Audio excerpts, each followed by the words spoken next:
ये third lecture है thermodynamics का, है ना। और इसमें आज हम लोग फिर से वही वर्क डन वाला ही पार्ट कंटिन्यू करने वाले हैं, है ना। So as per work done is concern, मैं थोड़ा सा और एक्सप्लेन कर लेता हूँ यार, रिवर्सिबल वर्क डन या इरिवर्सिबल वर्क डन क्या होता था। So if you remember, let's say d डब्ल्यू irreversible, do you think it is always equal to minus p external dv? Yes. हाँ सर, अगर मैं एक्सपांशन करते ना। यस अगर मैं रिवर्सिबल की बातें करूं, D W reversible, instead of p external I can substitute p internal also, pressure of the gas, so it may be written as minus p dv also. Yes or no? Yes, sir. Yes. अच्छा, for example, let's say this may be any PV diagram. On this axis, let's say it is pressure. On this axis, let's say it is volume. और ये in general कोई भी ये process let's say ऐसा हुआ है ना। In general कोई भी प्रोसेस कुछ ऐसा हुआ है in which let's say this volume is nothing but V2, and obviously let's say this volume is suppose V1. इसमें ये जो डी डब्ल्यू रिवर्सिबल है या मेरे पास इवेंचुअली जो work done during reversible process आने वाला है, कन्फर्मली ये एरिया अंडर दिस डायग्राम आने वाला है ना। Yes sir. Yes, sir. ये जो हो जाता मेरे पास लेट्स से वो डब्ल्यू रिवर्सिबल है। एज पर मोड ऑफ डब्ल्यू reversible is concern, it is nothing but let's say integral v1 से लेके v2 and pdv and which is this area, है ना। एरिया अंडर द ग्राफ ये डब्ल्यू रिवर्सिबल है। ऐसा ही अगर मुझे डी डब्ल्यू इरिवर्सिबल का वैल्यू फाइंड आउट करना पड़ता for same change in volume. अच्छा, अगर P एक्सटर्नल नहीं गिवन है ना, if P external is not given और क्वेश्चन में लिखा है कि भाई लेट्स से एक्सपेंशन हो रहा था, यहाँ प्रेशर है P, इनिशियल प्रेशर P1 है और let's say eventually pressure P2 तक डिक्रीज हो जाएगा। ऐसा होगा कि नहीं एक्सपेंशन होते समय? Yes sir. तो मैं यहाँ ऐसा इमेजिन भी कर लेता हूँ कि भाई लेट्स से ये प्रेशर मेरे पास P2 था और ये प्रेशर लेट्स से मेरे पास P1 था ना, starting pressure and final pressure. But अगर P एक्सटर्नल नहीं गिवन है तो इसको मैं हमेशा फाइनल प्रेशर इमेजिन कर सकता हूँ कि नहीं कर सकता हूँ?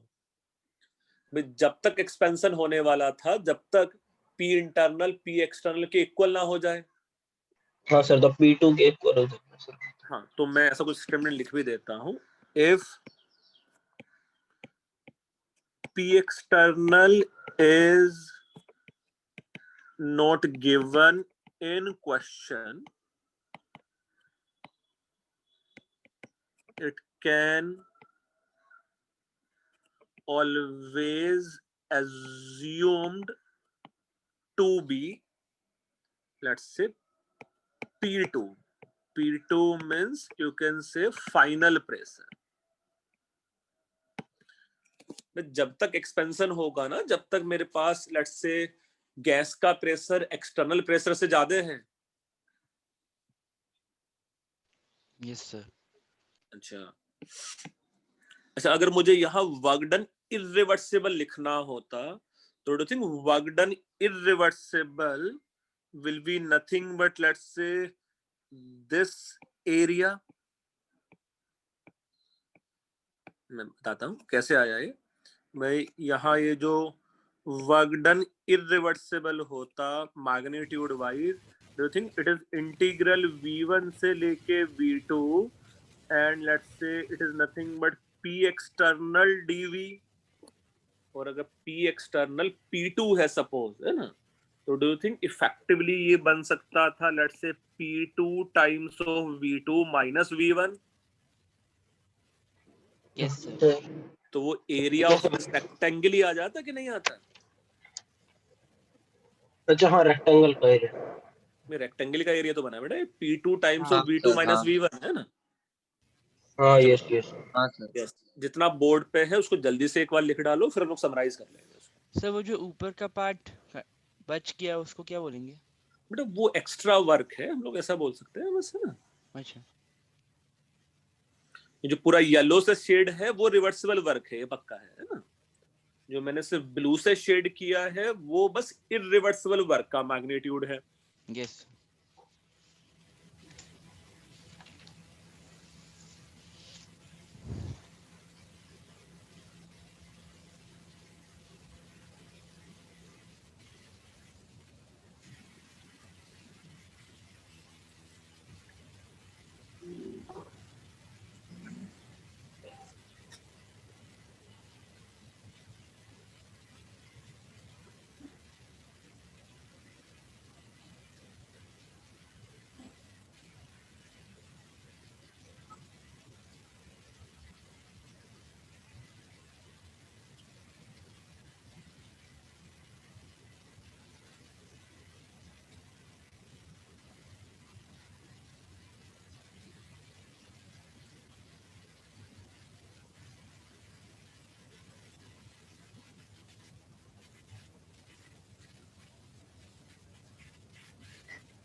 थोड़ा लिख के हुआ है ऐसा। No sir. No sir. So 1 minute, sir. ठीक है।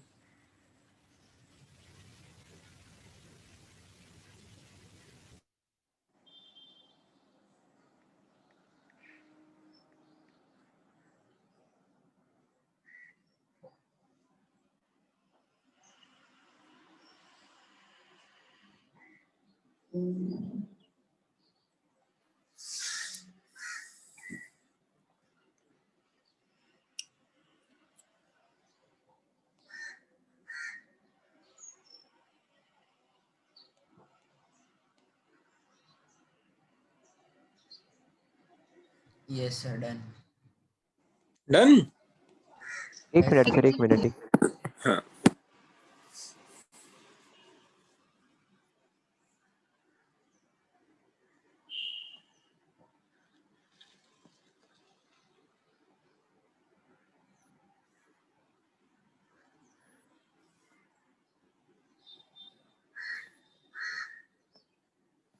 अब लिख के हो गया है ना।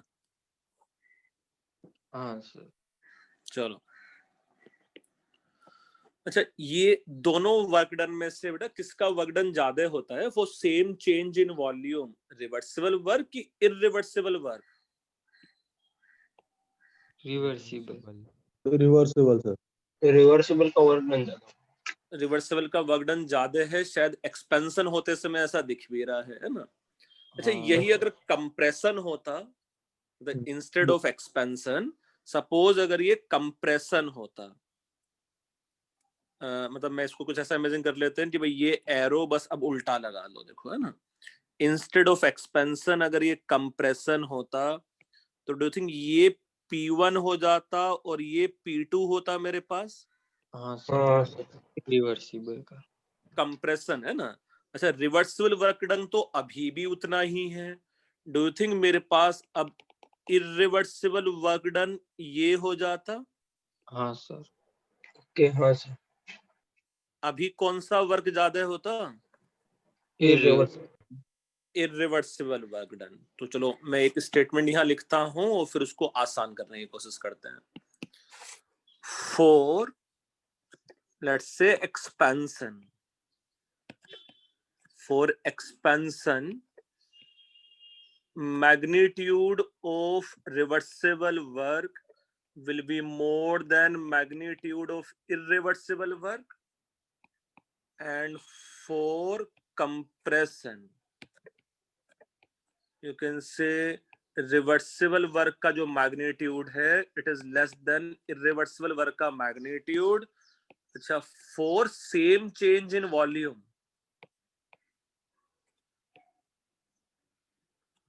for same change in volume।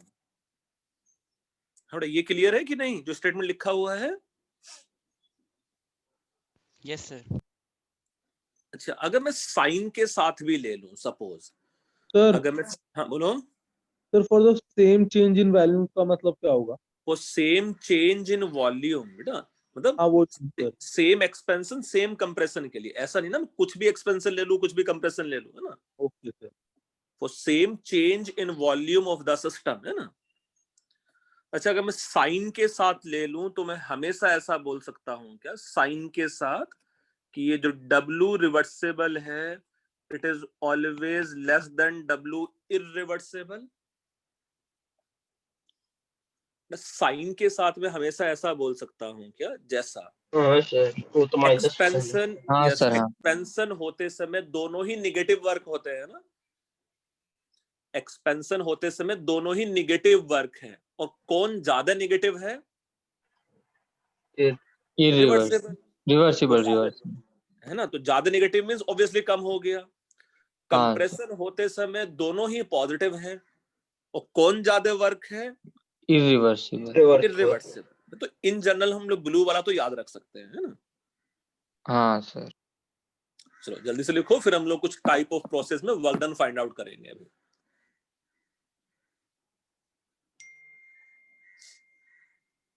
लिख के हो गया अब जा? Yes sir. ओके। नहीं सर, एक मिनट। अरे सर रुको। तो बुलेट की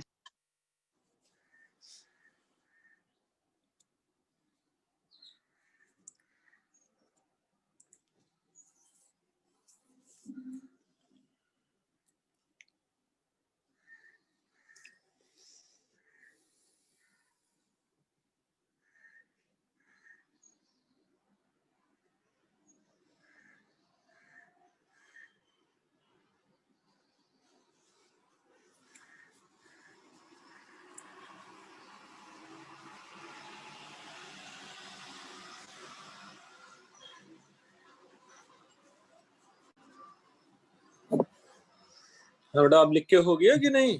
हाँ हाँ सर। सर। हाँ सर। हाँ अच्छा, सर। सर मैं 3 टाइप प्रोसेस में वर्क डन का वैल्यू फाइंड आउट करके दिखाता हूं तुम लोग, है ना। जैसा let's say question is find out work done in following process. Let's say A part is it is vaporization of, you can say, 1 mole of H2O liquid at, let's say, 100 degrees Celsius. It is vaporization of 1 mole of H2O liquid at Celsius and let's say open atmosphere है तो you can be say and P external as 1 atmosphere. Clear है बेटा? क्या क्या करना है, क्या है तुम लोगों को? हाँ सर। चलो मैं क्वेश्चन का आंसर समझने की कोशिश करना, आधा मैं करूंगा और आधे में तुम लोग हेल्प करो मेरा, है ना। So as per question is concern, suppose यहां मेरे पास कुछ 1 मोल ऑफ लिक्विड है, 1 मोल ऑफ लेट्स से H2O लिक्विड। इसको ऑब्वियसली अगर मैंने हीट सप्लाई किया, क्या होगा? लेटेंट हीट ऑफ वेपोराइजेशन, नहीं?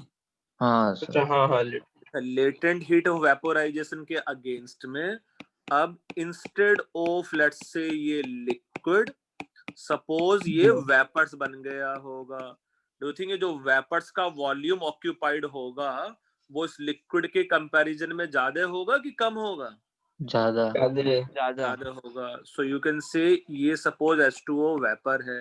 एक तो मुझे ये बताओ, ये वर्क डन इवेंचुअली नेगेटिव आने वाला है कि पॉजिटिव आने वाला है?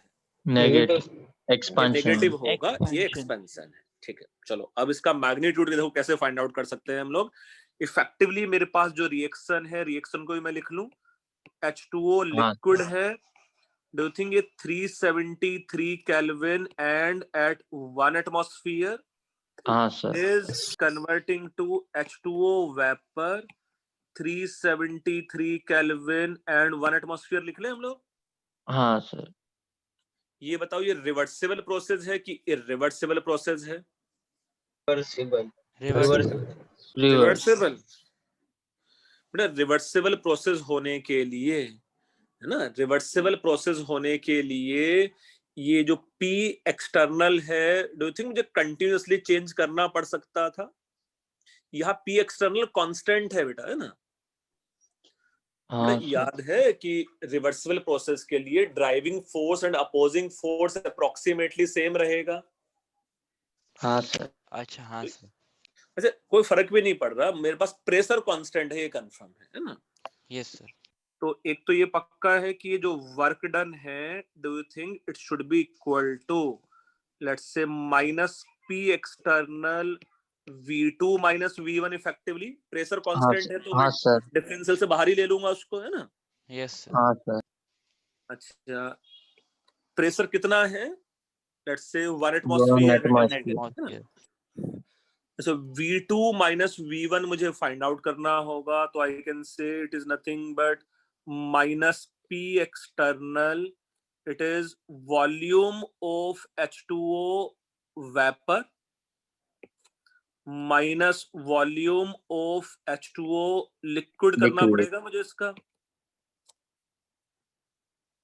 ऐसा ही होगा कि नहीं? Yes sir. हाँ सर। हाँ। Yes sir. चलो इतना जल्दी से लिख डालो, फिर मैं आगे बताता हूँ कहानी।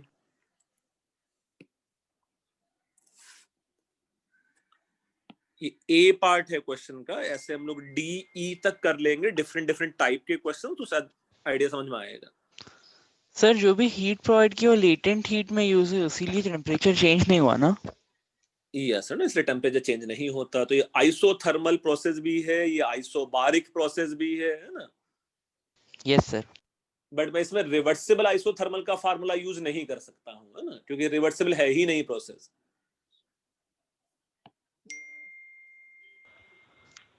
Yes sir.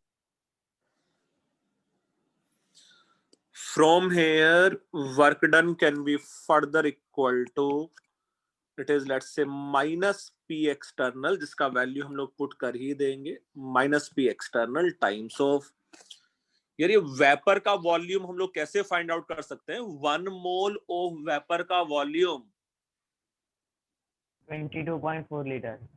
अरे वो तो एसटीपी पे होता है, STP NTP, STP NTP sir are condition. Sir R into T ना। यस मतलब मैं चाहता तो इसको हम लोग ऐसा लिख सकते थे, it is nothing but R T divided by P, n R T divide by P ना, वॉल्यूम।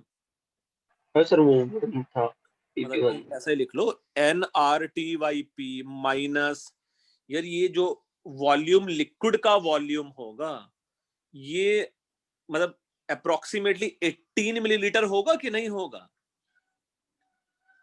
But density of हाँ H2O sir. liquid is 1 gram per milliliter. Yes sir. तो चलो मैं इसको 18 डिवाइडेड बाई 1000 लीटर में लिख लूं ऐसा, अगर मुझे Yes, लीटर में लिखना हो वॉल्यूम तो, है ना बेटा? Density 1 Yes. ग्राम पर मिलीलीटर है कि नहीं है? और ये 1 मोल का मतलब 18 ग्राम है, इसका 18 मिलीलीटर आ जाएगा। हाँ सर। अच्छा अब मुझे बताओ, ये मैं फार्मूले में P क्या पुट करने वाला हूँ यहाँ? 1 1 One, no, sir. और P एक्सटर्नल भी 1 है। या मैं अगर सिंपली देखने की कोशिश करूं, ये लिक्विड का वॉल्यूम नेग्लिजिबल आएगा क्या वेपर के कंपैरिजन में? चलो करके देख भी लेते हैं, देखो। हाँ सर नेग्लिजिबल ही आएगा ना, कौन। हाँ minus P external 1 into R, R का वैल्यू 0.0821, टेम्परेचर का value 373 kelvin divided by 1 minus 18 divided by 1000, ठीक है। अच्छा P एक्सटर्नल की जगह भी हम लोग क्या पुट कर दे अब जा यहाँ 1, तो क्या यूनिट आ जाता है सब मिला के? ये डू यू थिंक ये जो यूनिट आता वो आता एटमॉस्फेयर लीटर? हाँ सर एटमॉस्फेयर। प्रेशर एटमॉस्फेयर में है और वॉल्यूम लीटर में है। Yes sir. So work done should be equal to minus of, अच्छा ये 373 मल्टीप्लाइड बाय 0.0821 कितना है बेटा?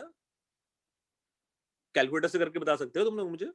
373 मल्टीप्लाइड बाय 0.0821 30.62. 30 Yes, sir. 30.62 62. अच्छा हाँ, सर। माइनस, अगर मैं देखता भी हूं तो माइनस माइनस प्लस हो गया, ये 0.018 सॉरी 0.10 में से एक्स्ट्रा लगा दिया है ना, इतना आएगा कि नहीं है? Yes, sir. हाँ, अच्छा ये तो नेग्लिजिबल ही है ना। लिक्विड का वॉल्यूम हम लोग हमेशा नेग्लेक्ट कर सकते थे वॉल्यूम लेट्स से इसके कंपैरिजन में, वेपर के कंपैरिजन में, है ना। तो can we say work done is approximately equal to minus 30.62 in the unit of atmosphere liter? Yes. तो ये मेरे पास वर्क डन आ गया। अगेन नेगेटिव साइन क्या सिग्निफाई कर रहा है? ये work done on the system है कि work done by the system है? By the system. ये बाय द सिस्टम है और एक्सपेंशन भी हो रहा है, ये भी पता है मुझे, है ना। सर हाँ बोलो बेटा। सर आपको आर की वैल्यू 0.082 कहाँ से आई? 1/12. आर का वैल्यू उतना तो होता था 1/12. में। हाँ सर वो भूल गया पहले से मैं। इतना भूलना नहीं भाई, अभी चैप्टर पढ़ा है वो। हाँ 18 ml कैसे आएगा वो एक्सप्लेन कीजिए ना वाटर का। पिटाई करूंगा ना लगते तो मैं। डेंसिटी 1 ग्राम पर मिलीलीटर होता है ना बेटा। हाँ सर। तो 1 मोल ऑफ वाटर का मास क्या था? 18 ग्राम। हाँ 18 ग्राम का 18 मिलीलीटर बेटा, डेंसिटी 1 ग्राम पर मिलीलीटर अच्छा, है H2O लिक्विड। हाँ सर। अच्छा अच्छा, इस एटमॉस्फेयर लीटर को कई बार मुझे क्वेश्चन में जूल्स में भी कन्वर्ट करने के लिए आ सकता था। तो जूल्स में कन्वर्ट करना देखो आसान है शायद। Work done should be equal to minus 30.62। Atmosphere को मैं किस में कन्वर्ट कर लूं? न्यूटन पर मीटर स्क्वायर में। Yes, sir. तो 1.01 into 10⁵ newton per metre square multiplied by ये 1 डिवाइडेड बाई 1000 मीटर क्यूब होगा litre. Yes, sir. So work done का वैल्यू आ जाता मेरे पास माइनस 30.62 मल्टीप्लाइड बाई 101 जूल्स में।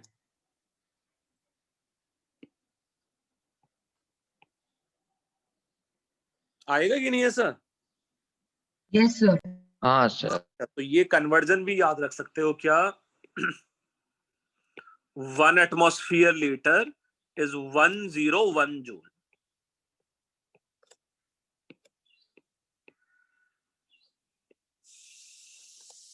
क्लियर है?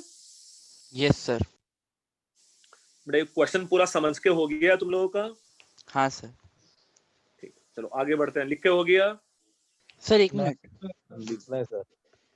पूरा यस। लिखना। सिस्टी बेटा क्या डाउट था तुझे? Why the process is irreversible? बेटा रिवर्सिबल प्रोसेस होने के लिए driving force and opposing force should be approximately same. More important thing is कुछ ऐसा समझ ले, ये फाइनाइट टाइम में प्रोसेस हो जाएगा कि नहीं हो जाएगा? तो अगर हाँ। फाइनाइट टाइम में प्रोसेस हो जाएगा तो ये रिवर्सिबल तो हो ही नहीं सकता, है ना। हाँ सर, इरिवर्सिबल।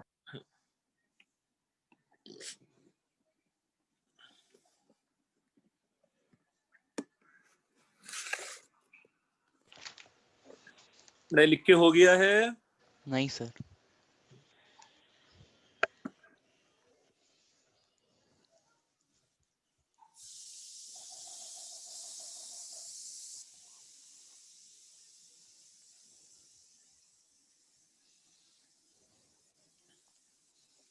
सर कन्वर्जन बाकी है, एक मिनट। तो ऑप्शंस में आंसर एटमॉस्फेयर लीटर में भी दिया हो सकता था, ऑप्शंस में आंसर जूल्स में भी दिया हो सकता है ना। Yes sir.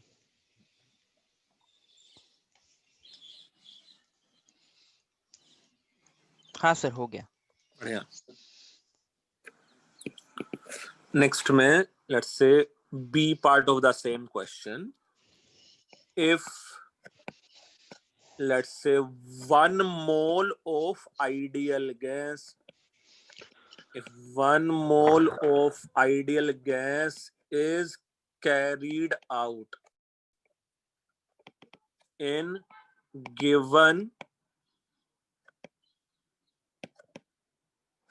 reversible cyclic process. If 1 mole of ideal gas is carried out in given reversible cyclic process. क्या है process? कुछ ऐसा given है. On this axis, let's say it is P. On this axis, let's say if we have T, and this reversible process is given as ये यहां से यहां गया, ये यहां से यहां आया है, ये यहां से यहां है, और ये लेट्स से यहां से यहां है. दिस में भी point a, point b, point c, point d है. More important thing is it is given as T naught, it is given as 2T naught. ये given है let's say P naught और ये given है let's say 2P naught. So we have to find out let's say work done in given cyclic process, जो reversible cyclic process है. अच्छा, यहां भी मैं सीधे सीधे area enclosed with in diagram बोल सकता हूं क्या? हाँ sir. P naught into T naught हो जाएगा ना सर ये तो. नहीं बोल सकते बेटा, ये पीवी डायग्राम नहीं है, ये पीटी डायग्राम है. सर एरिया अंडर सर क्या मतलब? अच्छा हाँ बराबर, उसमें ये माइनस पे कर. अब ये पीवी डायग्राम होता तो करता area enclose with in diagram. हाँ सर. और देख तू अगर area enclose with in diagram कर देता तो आंसर क्या आता? माइनस पीटी आता है ना. अबे पीटी हाँ, तो बेटा, सर.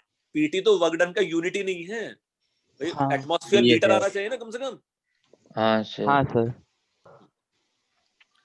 अच्छा, इस टाइप के क्वेश्चंस को करने के लिए देखो ऐसा इसको डिवाइड कर लो पहले चाहो तो. Do you think total work done should be nothing but work done during AB process, work done during BC process, work done during CD process and work done during DA process? yes, क्योंकि ये path function था तो मैं सारे paths के अगर work done add कर दूंगा तो टोटल वर्क डन आ जाएगा मेरे पास. हाँ. So total work done should be equal to now work done during AB path. अच्छा, AB कौन सा टाइप का प्रोसेस है? A से लेके B. Expansion. A से B कौन सा प्रोसेस है बेटा? so temperature constant. A से B टेम्परेचर कांस्टेंट है कि प्रेशर आइसोबारिक. कांस्टेंट? अरे अरे isobaric. Isobaric. Pressure constant. Isobaric के लिए वर्क डन क्या होता था? आइसोबारिक का वर्क डन हो P. जाता था -2P not volume at point B minus volume at point A. यही था ना, -PV2 हाँ -V1. सर. yes sir. अच्छा, तो ये तो हो गया work done during AB process. Similarly work done during BC process. BC कौन सा प्रोसेस है? Isothermal. Temperature isothermal. Reversible isothermal का फार्मूला क्या होता था? -nRT ln V2 upon V1, या 2.3 लिखेंगे तो हम लोगों को 10 बेस वाला log लिखना पड़ेगा, है ना. Yes sir. Number of moles कितने हैं यहाँ? 1. 1. -R. टेम्परेचर कितना है यहाँ? 2T not. Yes sir. 2T not and ln VC divided by VV. ऐसा लिख सकता हूं कि नहीं मैं? Yes sir. तो ये आ गया work done during BC process plus work done during CD process. CD कौन सा प्रोसेस? आइसोबारिक. आइसोबारिक हो गया ये. तो can we say it is -P not, इस बार प्रेशर P नॉट है, times of final volume VD minus initial volume VC. yes sir. तो ये आ जाता work done during CD process. And similarly let's say plus work done during DA process. DA भी कौन सा process है? ये Isothermal. आइसोथर्मल. उसका फार्मूला -R. टेम्परेचर यहाँ इस बार T नॉट है, times of ln of volume A divided by volume B. और ये प्रोसेस हो जाता, ये वर्क डन हो सर जाता, वॉल्यूम डी ना, sir. Divided by volume D. Yes volume of D आएगा यहाँ. सो it is volume of D. ये क्लियर है यहाँ तक? Yes, sir. चलो अब यहां से मैं वर्क डन के वैल्यूज ही लिख लेते हैं. Work done should be equal to, यहां से मेरे पास volume A B C D भी फाइंड आउट कर सकते थे हम लोग चाहते तो. जैसा volume at point A should be equal to, भाई आइडल गैस है तो एनआरटी अपन वॉल्यूम लिख सकते हैं हम लोग उसको, नहीं? हाँ सर हाँ. एनआरटी बाय पी ना. तो यहाँ आर से टी मेरे नॉट पास, by 2 P naught. Very good, तो यहाँ से मेरे पास आ सकता था ये R T naught divided by 2p naught. हाँ sir. Volume at point B कितना आ सकता था ऐसा ही, हाँ R sir 2 T T naught naught upon. Divided by P naught. हाँ सर. अच्छा, डू यू थिंक एग्जैक्टली इतना ही volume at point D B था? Yes sir. अच्छा, वॉल्यूम अच्छा. एट पॉइंट सी किसके इक्वल था? Yes. 2r t not upon P not. 2r T naught divided by P note. I hope इतना सारे बच्चे कर लेंगे. पी इक्वल टू एनआरटी लगा के नंबर ऑफ मोल्स 1 था, है ना? हाँ सर. अच्छा, अब देखो यहाँ B के वॉल्यूम से A का वॉल्यूम हम लोग को सब्ट्रैक्ट करना है. तो कितना बच गया यहाँ? Minus of 2p naught times of, ये कुछ ऐसा बचा, R T naught divided by 2p note.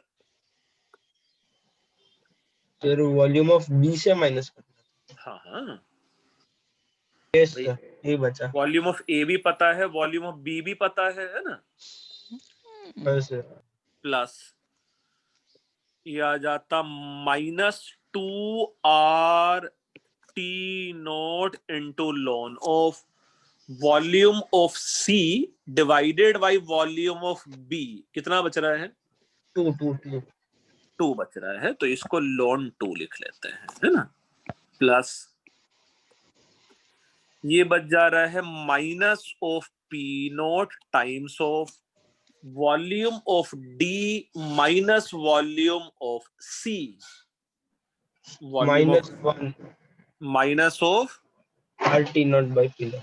Are T naught by P naught and let's say plus of ना, प्लस ऑफ ये बच गया मेरे पास minus R T naught and ln volume at A divided by volume of D. तो do you think ये ln half बच रहा है यहाँ? वॉल्यूम एट पॉइंट सर, ए हाँ. And volume at point D, भाई सीधा हाफ ही तो बचा बस. वहां are T note divide by P note तो कैंसिल्ड आउट हो गया. बेटा इतना सब बच्चों को समझ में आ रहा है कि नहीं आ रहा है जो लिख के हुआ है?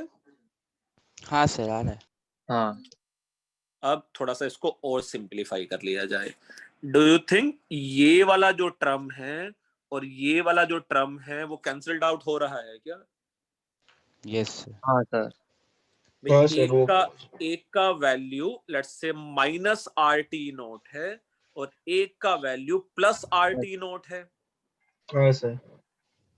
From here work done should be equal to, यहां बचा मेरे पास minus 2r T naught times of ln 2, और ये वाला जो टर्म है इसको मैं ऐसा लिख सकता हूं क्या?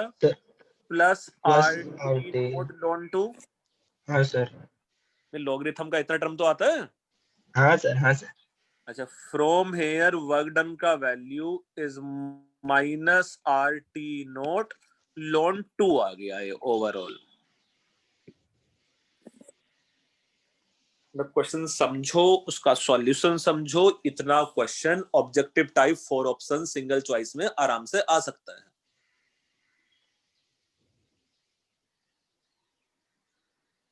Yes, sir.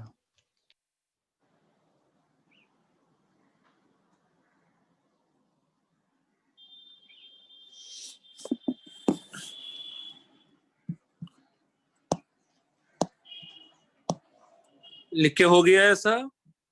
No sir. नहीं सर अभी चालू किया। अच्छा जल्दी से करो।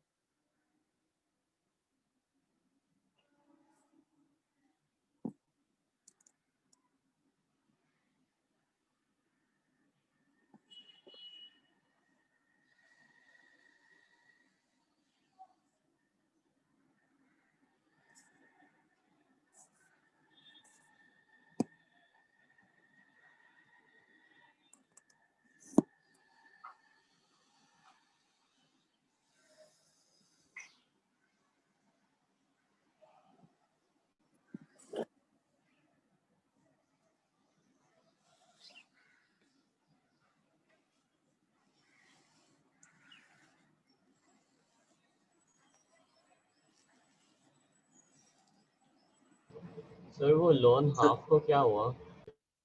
बेटा लोन हाफ को मैंने माइनस लोन 2 लिख लिया है ना। ओके। नहीं लिख सकते ऐसा? हाँ सर लिख सकते हैं। सर अगर इस ग्राफ को हमने पीवी ग्राफ में कन्वर्ट कर दिया तो हो सकता तो है? भी तो भी तो सेम ही मेथड करना पड़ता है बेटा मुझे। सर वैसे फिर हम लोग को सिर्फ एरिया ही ढूंढना पड़ेगा। तो तू एरिया उसका फाइंड आउट भी नहीं कर पाएगा ना आसानी से। जैसे मैं बताता हूँ, इसका देख पीवी डायग्राम ना ऐसा आएगा, ये और ये। भाई अगर मेरे पास दो आइसोथर्मल ग्राफ हैं तो वो ग्राफ रेक्टेंगुलर हाइपरबोला बन जाएंगे। हाँ सर। उसका एरिया अंडर द डायग्राम तो फिर से ln 2 वाले टर्म में ही आ जाएगा, इंटीग्रेशन करेंगे तो, है ना। हाँ सर तो समझा। वापस से इवेंचुअली कैलकुलेशन तो मुझे सेम ही करनी पड़ जाएगी। Yes sir.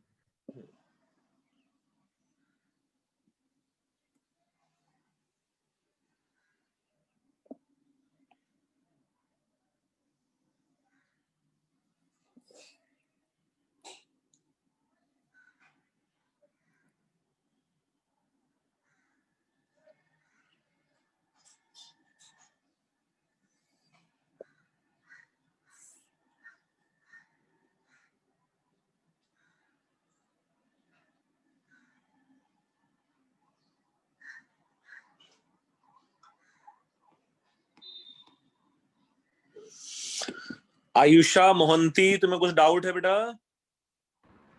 No sir. हाँ डाउट हो तो पूछना है ना। Yes sir.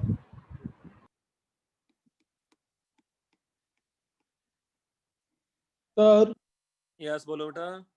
तो जब हम लोग को फाइनल आंसर है उसमें हम लोग ln 2 का वैल्यू भी पुट कर सकते हैं क्या? बिल्कुल पुट कर सकते हैं बेटा, डिपेंडिंग मेरे पास किस टाइप के 4 ऑप्शंस होंगे यार, है ना। हाँ। तो अगर ln 2 वाले टर्म्स में है तो मैं ln 2 वाले ऑप्शन टिक कर लूंगा, अदरवाइज मैं ln 2 का वैल्यू पुट कर दूंगा, है ना।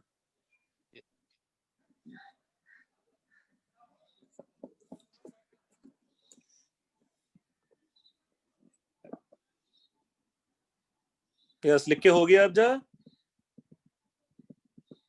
Yes sir. Yes sir. Let's say इसी क्वेश्चन का सी पार्ट, कुछ ग्राफ वाले क्वेश्चंस कर लेते हैं, थोड़ा सा ज्यादा कॉन्सेप्चुअल सा दिखाई दे रहा होता है graphs. So if let's say 1 mole of ideal gas, if 1 mole of ideal gas subjected, if 1 mole of ideal gas subjected to the process as shown in figure, let's say क्या diagram given है यहाँ, on this axis let's say it is T in terms of Kelvin obviously, and on this axis let's say it is V in the unit of meter cube, means SI units वाले ही units given है इसमें, है ना। और suppose ये जो process given है वो कुछ इस टाइप का है, ये जो प्रोसेस गिवन है लेट्स से वो कुछ इस टाइप का है, this may be point A here, this may be point B here, और यहां ये गिवन है let's say 20, यहां ये गिवन है 40, यहां ये गिवन है 200, और यहां ये गिवन है लेट्स से 800। ये कोई ऐसा टीवी डायग्राम क्वेश्चन में गिवन है। तुम्हें जो आंसर चाहिए वर्क डन का, you have to find out work done, find out W in the unit of, क्या लिखेंगे बेटा, कौन सी यूनिट है ये? कैलोरीज।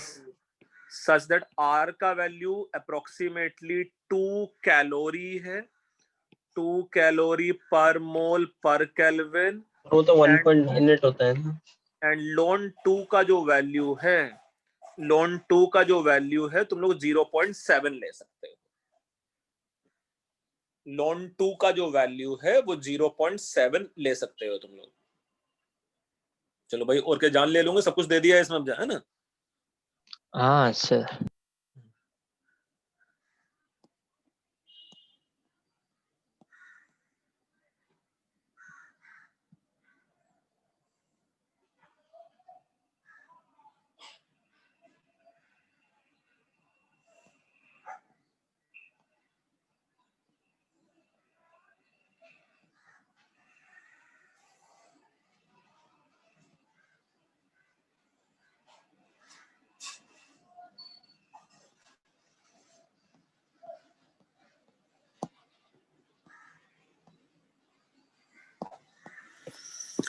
क्या करोगे, क्या क्वेश्चन करते समय इसमें? सर पहले प्रेशर कांस्टेंट होगा ना? ना बेटा, प्रेशर कांस्टेंट है ऐसा दिख रहा है क्या? चलो चेक करते हैं। वॉल्यूम को मैंने अगर डबल किया था तो टेम्परेचर अनफॉर्चुनेटली 4 टाइम है, तो यहाँ temperature directly proportional to volume तो नहीं है ना? नहीं, temperature directly proportional to volume नहीं है ना? हाँ सर। तो मैं एक पहले जनरल P वॉल्यूम के साथ कैसे वेरी हो रहा है वो फाइंड आउट करने की कोशिश करूंगा, है ना? तो पहले तो चलो इस स्ट्रेट लाइन का इक्वेशन निकालो बेटा, है ना? ये जो स्ट्रेट लाइन है उसका इक्वेशन फाइंड आउट करो, कैसा आने वाला है? T should be equal to, क्या आएगा इसमें? स्ट्रेट लाइन का इक्वेशन निकालो वॉल्यूम के टर्म्स में, और स्ट्रेट लाइन मैथ में पढ़ लिया है तुम लोगों को, इक्वेशन कैसे फाइंड आउट करना है वो भी पता है। Yes sir. 2 पॉइंट्स दिए हुए हैं स्ट्रेट लाइन के लिए और उसका इक्वेशन तुम लोगों को फाइंड आउट करना है। 30v + 800 नहीं 30v, नहीं सर, स्लोप 30 होगा ना? स्लोप तो 30 होगा। चलो चलो मैं लिख भी देता हूं, 30v तो आ गया, उसके y इंटरसेप्ट बताओ कितना आएगा उसका? 600 आएगा। 600 नहीं भाई, ढंग से बताओ यार, तुम कैलकुलेट करो ना। स्ट्रेट लाइन का इक्वेशन नहीं फाइंड आउट कर सकते तुम लोग? 30x minus y is equal 580। नहीं, मुझे t और v के टर्म्स में बताना है, y के टर्म्स में नहीं भाई। तो y और x यहाँ t एंड v है। एक मिनट सर।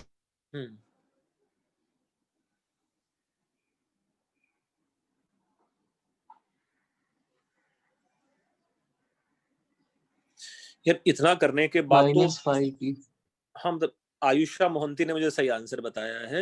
यार इतना करने के बाद तो किसी एक पॉइंट को सेटिस्फाई करके देख लो ना भाई, y इंटरसेप्ट के लिए। अगर मुझे स्लोप मिल गया है कि 30 है यार, टेम्परेचर T की जगह मैं 200 पुट कर दूं यहाँ, और वॉल्यूम की जगह मैं 20 -400। हाँ, तो -400। कितना टाइम लगाते हो तुम लोग? अच्छा, टेम्परेचर इतना आएगा कि नहीं वॉल्यूम के टर्म्स में? यस हाँ। तो सब बच्चों को आ सकता है स्ट्रेट लाइन का इक्वेशन, ये बताऊंगा नहीं मैं कैसे आया। हाँ सर हाँ। So it is how, let's say, temperature we can find out in terms of volume. That is straight line का equation, 2 points given थे, let's say, है ना. अच्छा, जैसे मुझे टेम्परेचर यहां से मिल गया, कैन वी से P should be nothing but RT divided by volume for 1 mole. Yes, sir. अच्छा, P should be equal to R divided by V, और इसको मैं ऐसा लिख सकता हूँ क्या, 30V minus 400. Yes, sir. अच्छा, from here we know P का जो वैल्यू है, it is 30R minus 400 y, ऐसा आएगा कि नहीं P का वैल्यू? Yes, sir. हाँ Yes, सर sir. चलो बढ़िया. नाउ ये जो वर्क डन है in this reversible process, do you think this will be integral of minus P dV where volume vary from 20 to 40? Yes or no? Yes, sir. Should be equal to integral of, let's say, minus 30R minus 400R by V dV 20 से लेकर 40 should be equal to, अच्छा ये बन जाएगा minus of 30R times of 40 minus 20, and then ये minus minus बन गया plus, सो ये आ जाता 400R ln of 40 divided by 20. इतना कर लोगे इंटीग्रेशन?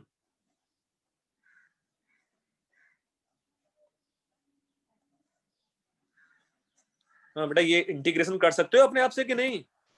हाँ सर. Nice. है, मैं भी तुम्हारी हेल्प नहीं कर सकता हूँ फिर.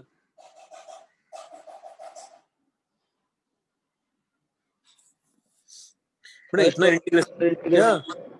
अच्छा हाँ, V, हाँ डायरेक्ट भी आ जाएगा ना, डिवाइड बाय 1. हाँ सर, इतना तो कर सकते हैं. नहीं, इतना तो करना ही चाहिए यार. सर वो सही इक्वेशन थोड़ा भरा भरा है ना, इसलिए मालूम नहीं गिर रहा.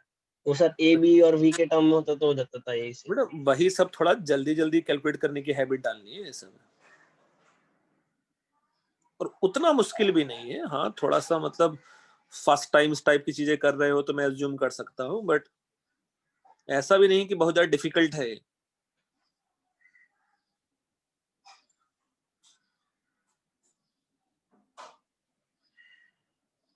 हाँ लिख के सर. हुआ.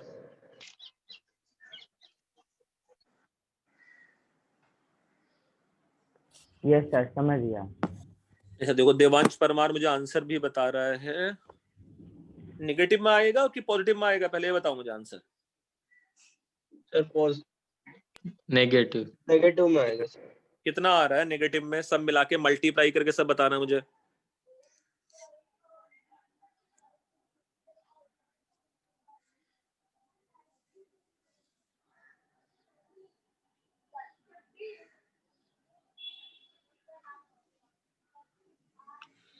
हाँ, सब मल्टीप्लाई करके कितना आ रहा है?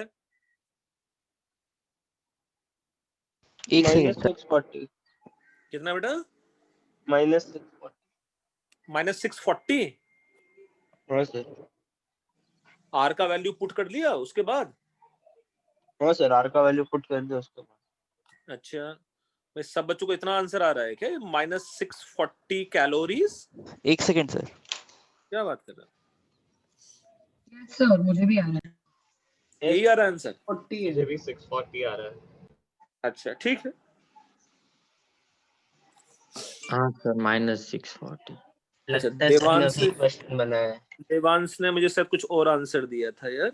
अच्छा, वो माइनस 640 मल्टीप्लाइड बाई 10. देवांश तुमने 101 क्यों किया था उसको? फिर गलती से वो जूल्स वाला डाल दिया था.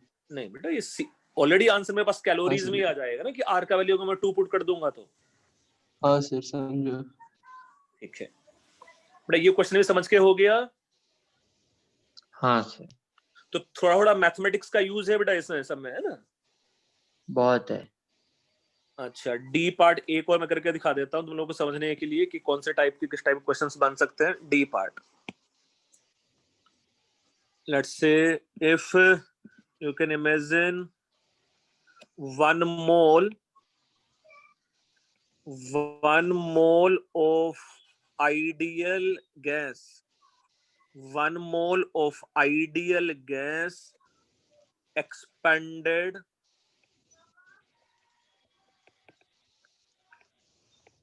irreversibly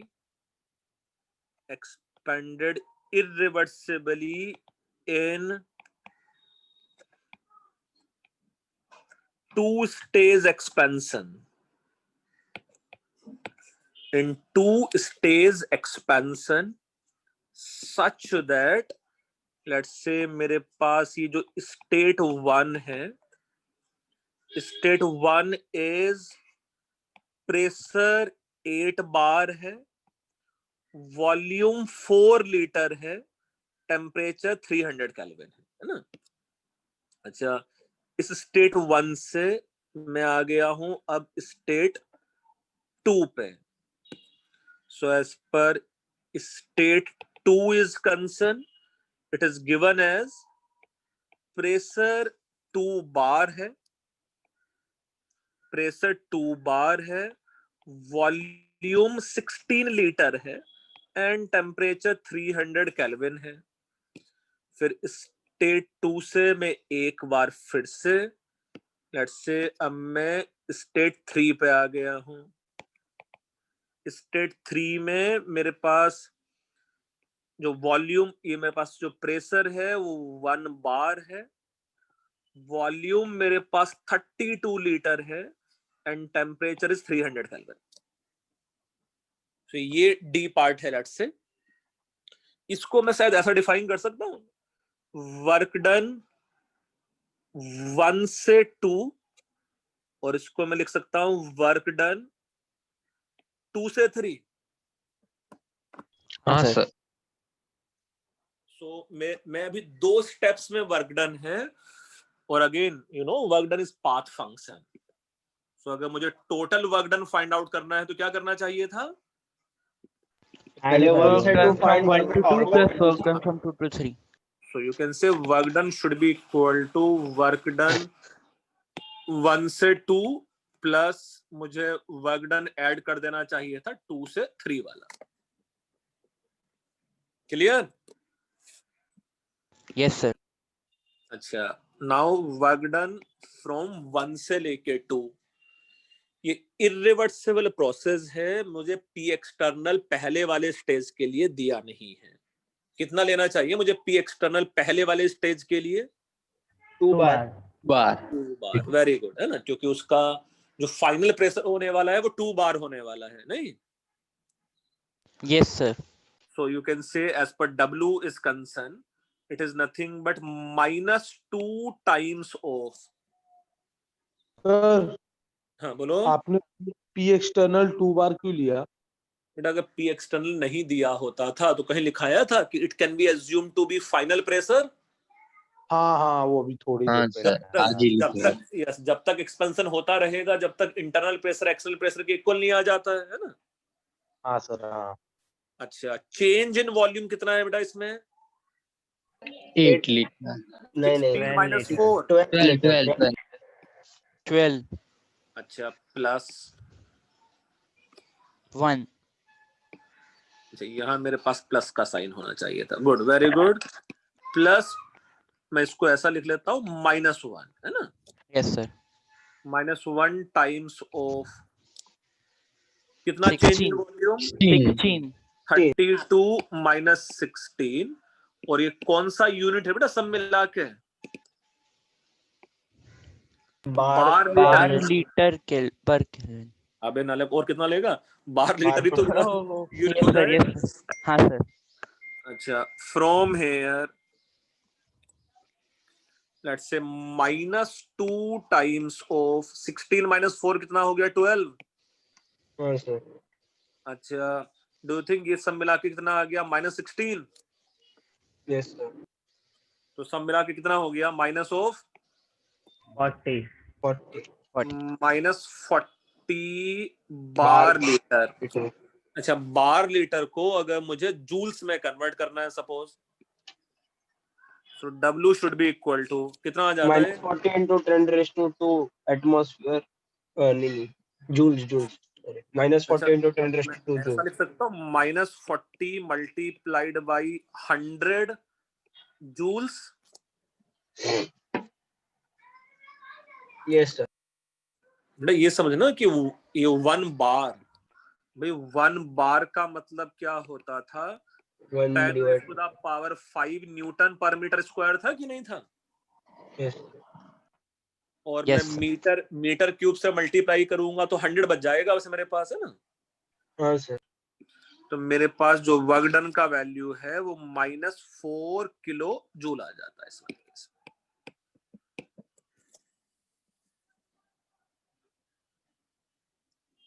क्लियर है? yes sir, तो वर्क डन के बेस पे किस टाइप के क्वेश्चंस बन सकते हैं, समझ लिया तुम लोगों ने? yes sir, yes sir. yes sir now apart from work done, ये लिख के हो गया है पूरा? हाँ सर। नहीं Yes, sir. Sir sir. Module में से क्वेश्चंस हैं? हाँ बेटा, मॉड्यूल में ऐसे क्वेश्चंस हैं और मैं असाइनमेंट भी दे दूंगा करने के लिए। yes sir, मॉड्यूल में भी है ऐसे क्वेश्चंस। हाँ भाई उतना मुश्किल नहीं होने वाला है, थोड़ा सा प्रैक्टिस करना पड़ेगा कि भाई कॉन्सेप्ट, एक तो ये समझना पड़ेगा हाँ, वही पड़ेगा सर। हमेशा कि कौन से टाइप का प्रोसेस है, कि वो आइसोथर्मल है, वो आइसोबारिक है या आइसोकोरिक है। Accordingly I have to choose my formula, है ना। भाई फार्मूला जितनी आसानी से हाँ। तुम लोग सेलेक्ट कर पाओगे उतनी जल्दी हो जाएगा। नहीं तो मैं अगर फार्मूला यूज नहीं भी कर रहा हूँ तो भी तो मैं नॉर्मल इंटीग्रेशन करके भी तो फार्मूला डिराइव कर ही सकता था। yes sir, बट उतना टाइम मुझे एग्जाम में सेव करना है, इसलिए तो मुझे फार्मूला याद करना पड़ेगा उसके लिए। yes sir, हाँ, लिख के हो गया अब जा। हाँ सर, अच्छा, next is you can say specific heat. Next definition specific heat, इसका जो सिंबल है it is found to be small S. Specific heat और small S as a symbol. क्या होता है स्पेसिफिक हीट? 10th क्लास में कुछ बच्चों ने पढ़ा होता है। तो एटॉमिक मास मल्टीप्लाइड बाई, नहीं वो तो होता है, it is let's say heat required to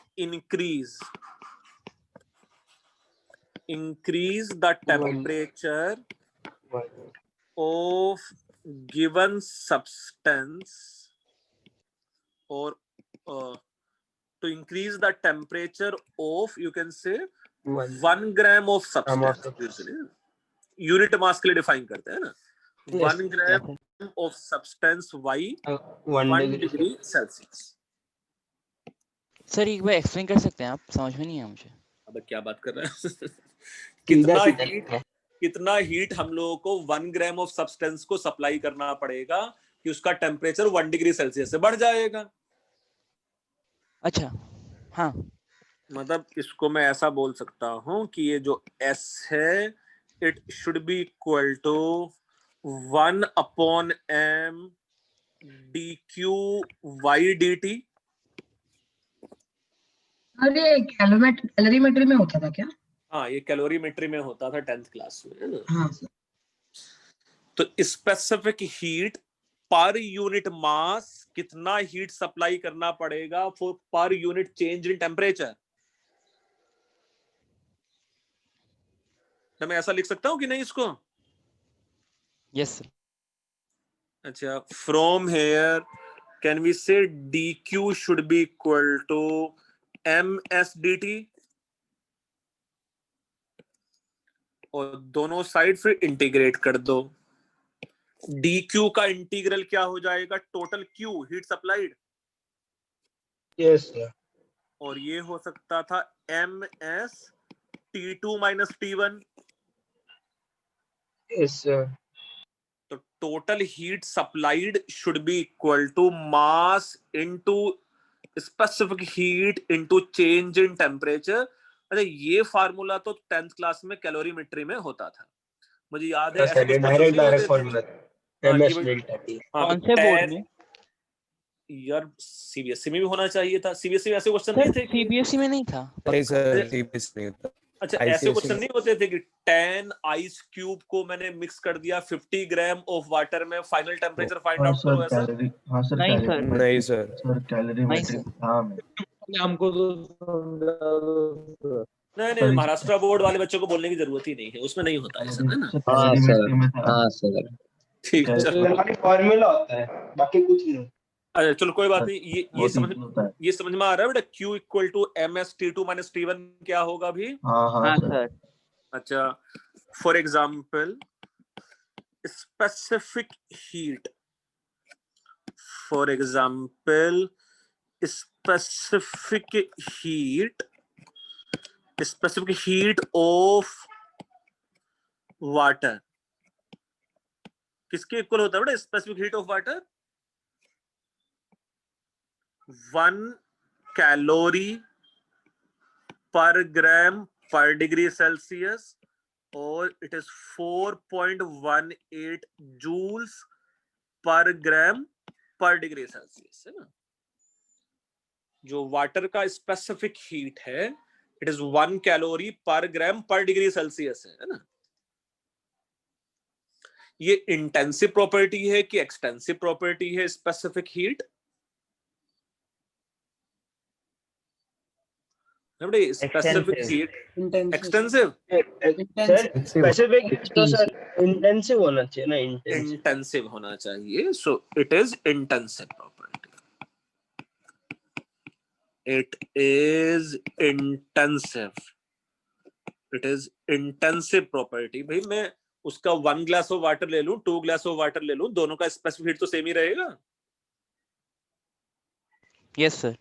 अच्छा एक शायद तुम लोगों ने मैम ने भी पढ़ाया रहेगा तुम लोगों को मोल कॉन्सेप्ट में, अकॉर्डिंग टू ये जो शिखर स्टार्टिंग में बोल रहा था, डुलोंग पैटिट लॉ, जो बोला था मैं।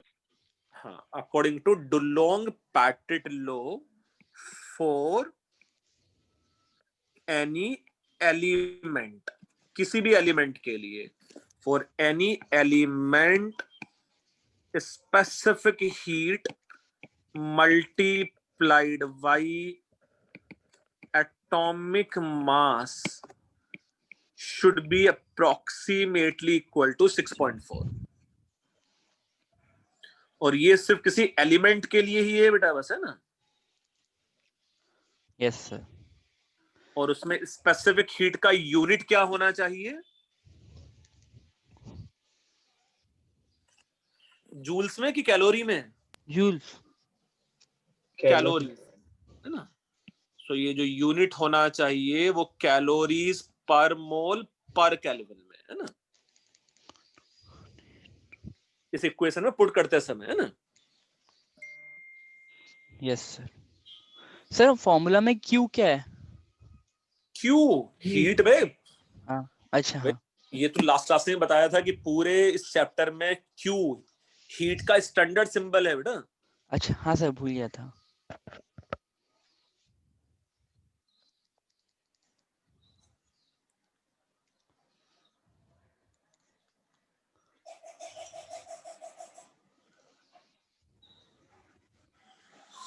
हाँ बेटा इतना लिख के हुआ है तुम लोगों का? सर लास्ट लाइन लिख रहा हूँ।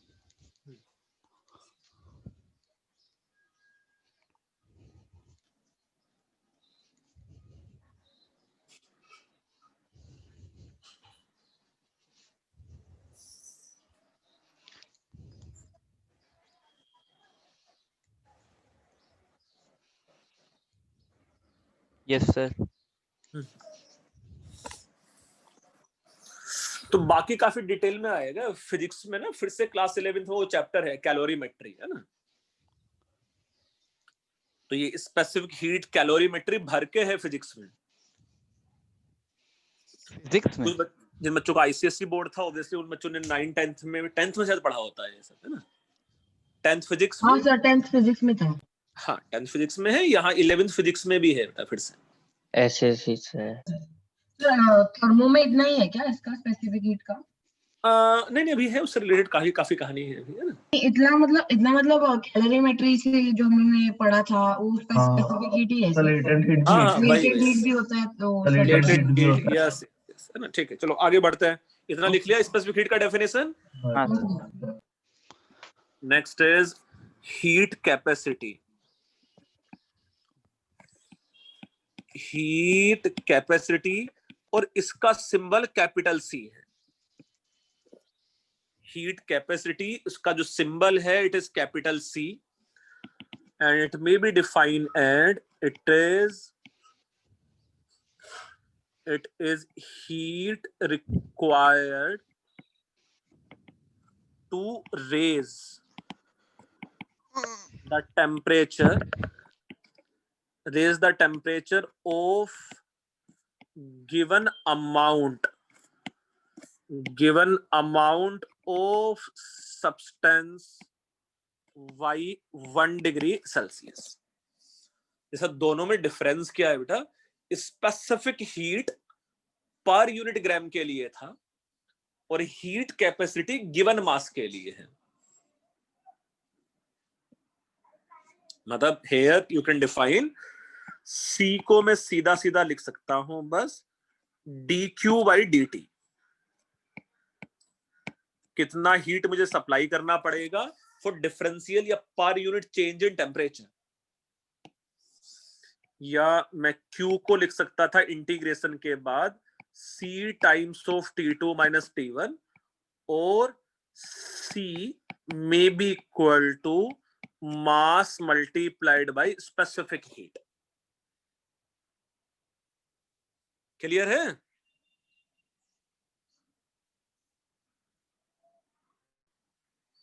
हाँ थोड़ा सर, लिख के हुआ समझ गए, बहुत मुश्किल सा नहीं है ना। यस समझ सर। गई। अच्छा अब ये बताओ, ये जो हीट कैपेसिटी है ये इंटेंसिव प्रॉपर्टी है कि एक्सटेंसिव प्रॉपर्टी है? एक्सटेंसिव होगा ना, ये पक्का एक्सटेंसिव होगा ना, क्योंकि तो मास पे डिपेंड क्योंकि करेगा अमाउंट पे पक्का डिपेंड होता है। हाँ सो इट इज एक्सटेंसिव प्रॉपर्टी। ये एक्सटेंसिव प्रॉपर्टी है।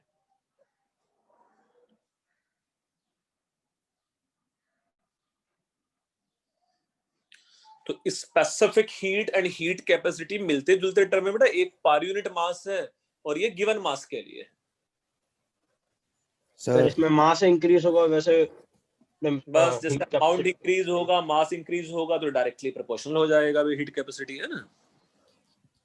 सर मैं डिस्कनेक्ट हो गया था, फिर से एक्सप्लेन करा सकते हो?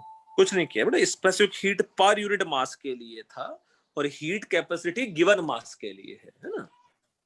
सर तो आपने जैसे ड्यूलोंग पेटेड लॉ के बाद सीधा यही करवाया ना? बस डुलोंग पेटेड लॉ के बाद सीधा यही कराया है ना।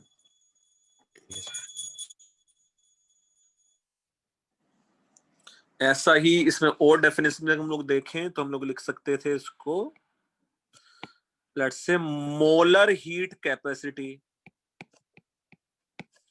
मोलर हीट कैपेसिटी का जो सिंबल है it is C and small m, मतलब सबस्क्रिप्ट में वो भी है ना। तो ये क्या हो सकता था, it is heat required to raise the temperature of let's say 1 mole of given substance by 1 degree Celsius। so 1 mole of substance का heat increase करने में कितना, या 1 mole of substance का temperature 1 degree Celsius से increase करने में कितना heat मुझे supply करना पड़ेगा। so from here can we say Cm should be equal to, ये हो जाता भाई इस बार 1/n dq by dt, है ना। या मैं Q को अब लिख सकता हूं n Cm T2 minus T1 after integration, है ना। हाँ सर। ये इंटेंसिव प्रॉपर्टी है कि एक्सटेंसिव प्रॉपर्टी है? इंटेंसिव। ये भी इंटेंसिव होगा भाई, ये भी पर यूनिट मोल्स है ना। हाँ हाँ sorry sir. Per unit. So per sir mass constant रखेंगे इसमें। हाँ फॉर 1 मोल ना, 1 मोल तो कांस्टेंट ही होता है किसी एक सब्सटेंस के लिए ना, किसी एक सब्सटेंस का 1 मोल का मास तो कांस्टेंट ही होता है।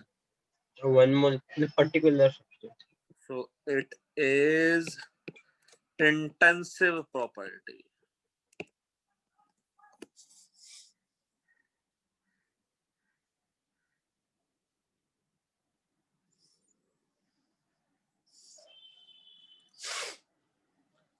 नहीं, 3 डेफिनेशन समझ में आया। एक डेफिनेशन हम लोग लिखा था स्पेसिफिक हीट, एक लिखा है हीट कैपेसिटी, और एक मोलर हीट कैपेसिटी।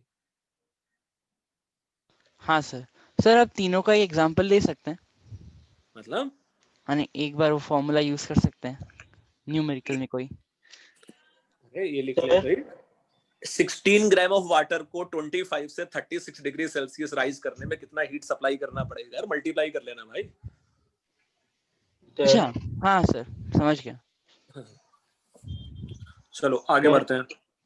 सर एक सेकंड, सर अरे हाँ बेटा सर हाँ एक सेकंड। सर वो 1/n क्यों कंसीडर किया फॉर्मूला में?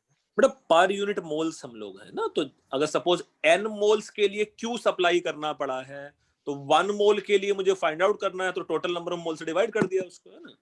अच्छा हाँ सर हो गया।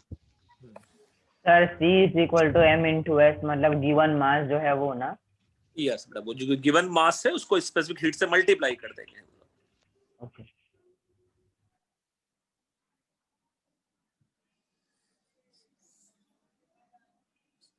लिख लिया सर।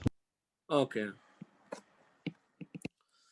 नेक्स्ट वाले केस में यू कैन से molar heat capacity, molar heat capacity of ideal gas in different types of process. Molar heat capacity of ideal gas in different types of process. Let's say जो first process है, it is isochoric. Isochoric process का मतलब क्या था, क्या constant था बेटा यहाँ? वॉल्यूम। वॉल्यूम कांस्टेंट था।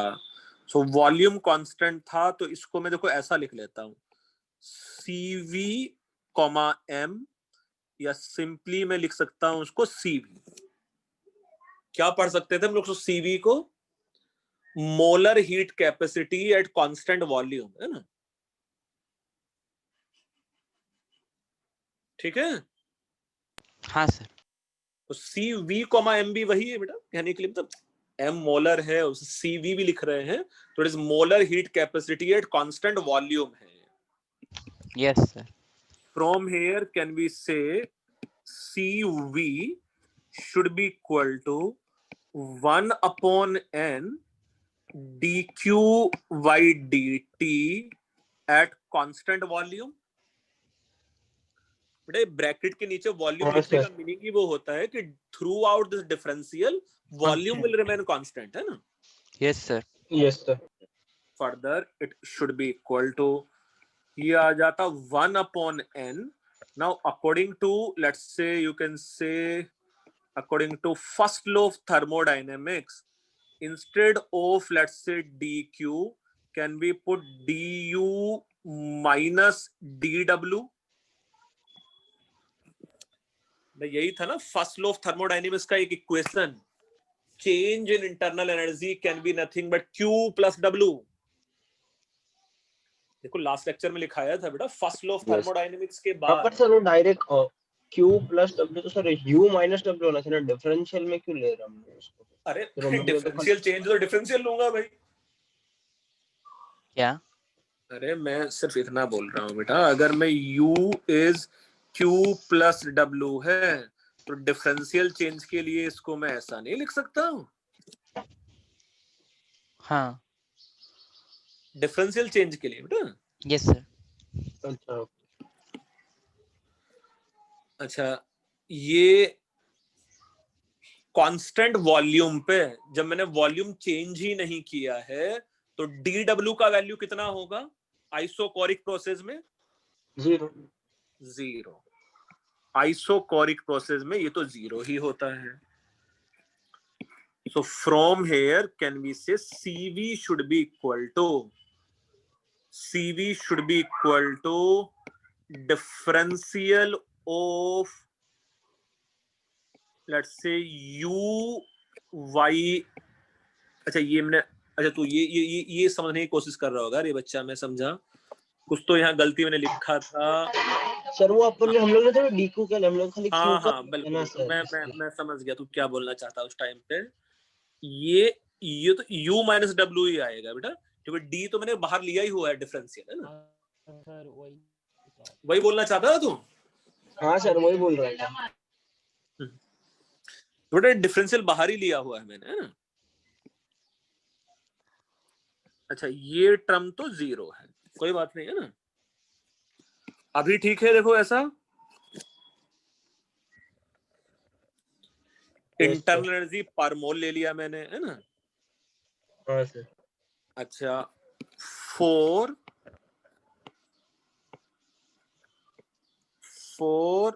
मोनो एटॉमिक गैस, कुछ याद है U/N का वैल्यू किसके इक्वल था? कहीं पढ़ाया था कि इक्यू पार्टीशन ऑफ एनर्जी एंड कहानी लास्ट क्लास में। कितना है सर 3/2 RT। 3/2 RT। सो ये वैल्यू था 3/2 RT। तो ये बता सकते हो CV कितना आएगा अगर 3/2 RT को मैं T के रेस्पेक्ट में डिफरेंशिएट कर दूं। 3/2 RT को अगर मैं T के रेस्पेक्ट में डिफरेंशिएट कर दूंगा तो सिर्फ इतना बचेगा कि नहीं बचेगा, ये 3/2 R।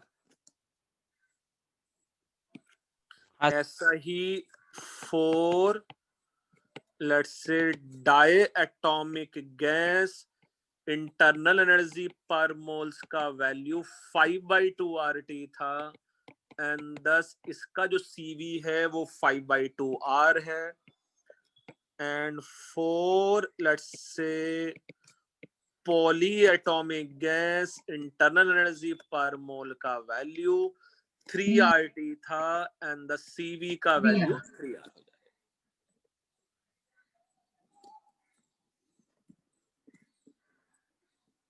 जल्दी से ऐसा लिख डालो तुम लोग। सर आपने वो n उसके डिफरेंशियल के अंदर कैसे ले लिया? बे n तो कांस्टेंट है बेटा, नंबर ऑफ मोल्स। तो बाहर रहेगा तो भी प्रॉब्लम नहीं है ना कोई? ना तो मैंने इंटरनल एनर्जी पर मोल लिखना चाहता था ना, क्योंकि इंटरनल एनर्जी पर मोल हम लोग को पता है ना पहले से ही। अच्छा हाँ समझ गया सर।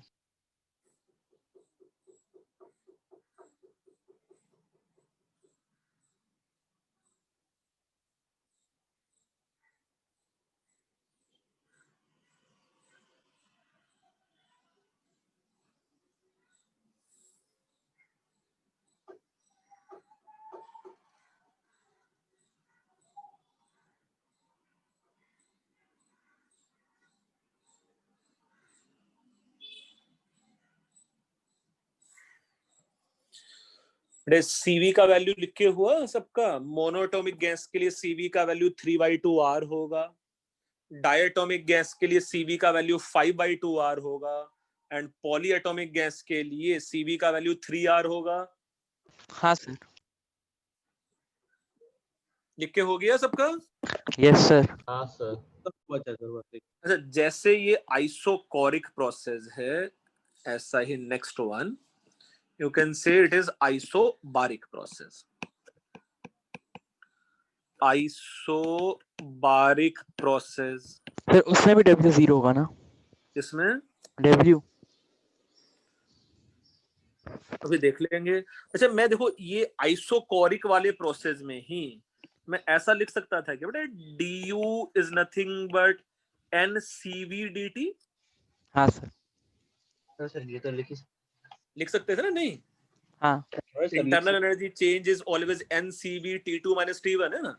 हाँ सर अच्छा, ऐसा ही आइसोबारिक प्रोसेस के लिए do you think isobaric process में या तो मैं लिख सकता था तो CP, M या सिंपली CP लिख लें, molar sir. Heat capacity at constant pressure. Yes sir. अच्छा, इंस्टेड ऑफ CV अब देखो मैं यहाँ लिख सकता हूँ CP एंड कांस्टेंट वॉल्यूम की जगह में लिखना चाहिए कांस्टेंट प्रेशर। अच्छा, फर्दर अब मैं इसको देखो ऐसा लिख सकता हूँ, this should be equal to 1/n and it may be equal to, let's say, differential of du minus dw at constant pressure. हाँ सर। अच्छा, do you think it should be equal to 1/n differential of या जाता du and it is minus of minus PdV at constant pressure? हाँ sir work done. वे work done की जगह minus PdV लिख लिया कि नहीं? हाँ सर। हाँ सर। फर्दर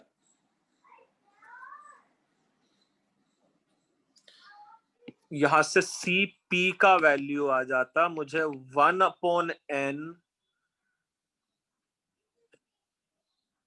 अच्छा, ये मैं फिर से गलती मैंने किया, ये D नहीं है बेटा, ये 1 है यहाँ, है ना पक्का?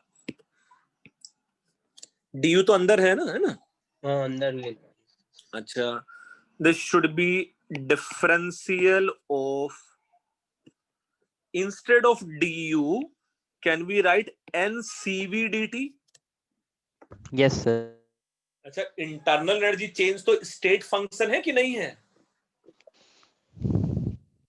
इंटरनल एनर्जी चेंज हाँ, स्टेट फंक्शन था कि पाथ फंक्शन था? देखो स्टेट फंक्शन पाथ फंक्शन की जहां डेफिनेशन लिखा है वहां देखो, इंटरनल एनर्जी चेंज क्या लिखा है, स्टेट फंक्शन की पाथ फंक्शन? Path function. अच्छा, मतलब देखो ध्यान से देखो, Q एक एंड second। W को पाथ फंक्शन लिखाया था और इंटरनल एनर्जी चेंज को स्टेट फंक्शन लिखाया था।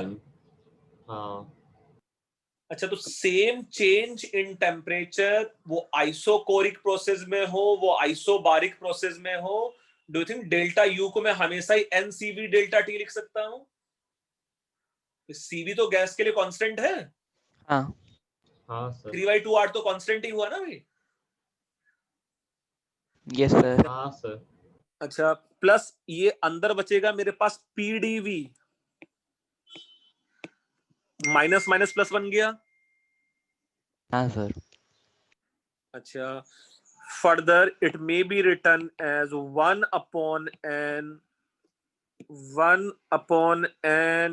और ये मैं हर बार मुझे लिखने की आदत हो गया है अनफॉर्चुनेटली, ये D नहीं है भाई, है ना, ये 1 है, 1। सो इट इज डिफरेंशियल, किसका डिफरेंशियल मैं करना चाहता हूं यहाँ, NCV dt प्लस इसको मैं ऐसा लिख सकता हूं क्या, NR dt for ideal gas constant pressure.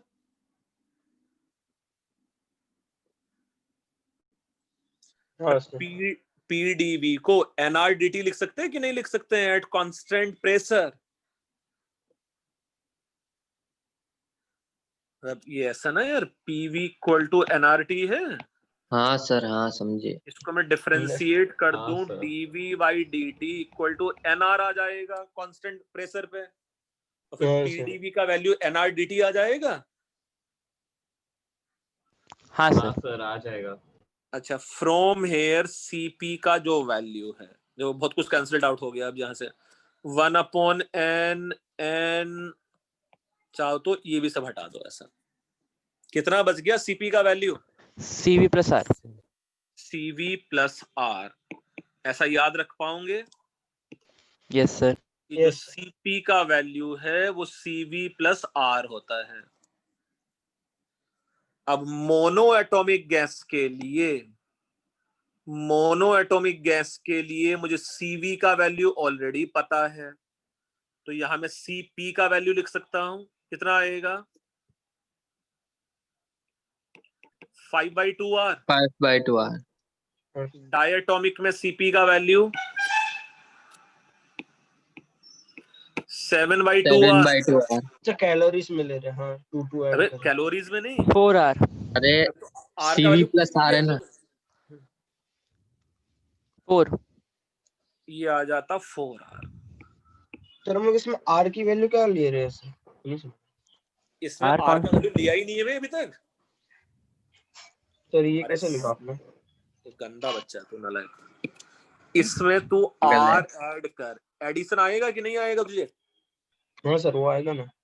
तो 3/2R प्लस R कितना होता है? अरे नहीं मुझे लगा सर आपने वो अलग से लिखा था ना सर पहले, तो वैसे लिख रहा हूँ। ध्यान से ले।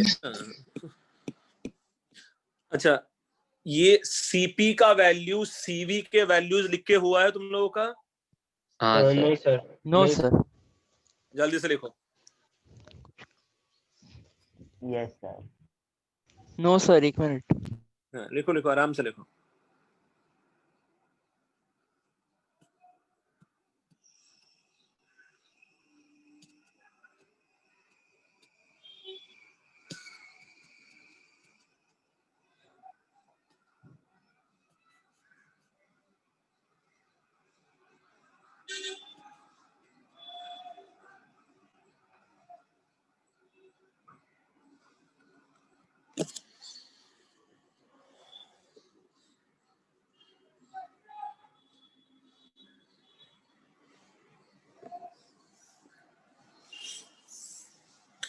अच्छा, इसको हम लोग प्रूव भी कर लेंगे नेक्स्ट लेक्चर में, बट अभी के लिए लिख सकते हो एडियाबेटिक कोफिशिएंट।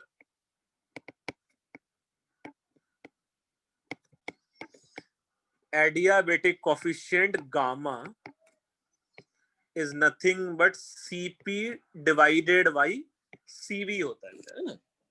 तो हम लोग जो V रेस टू गामा करते थे वो वाला ना sir? Yes, PV raise to the power gamma हम लोग करते थे, जो गामा का वैल्यू है वो CP डिवाइडेड बाई CV होता है। ऐसा कैसे आया है वो डेरिवेशन भी कर लेंगे हम लोग, है ना। बट अगर सिर्फ याद ही रखना है मुझे, तो एडियाबेटिक कोफिशिएंट का जो वैल्यू है वो CP बाई CV है।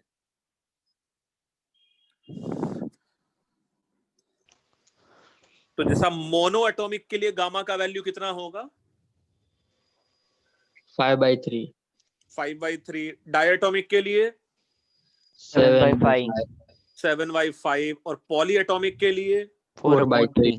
4/3।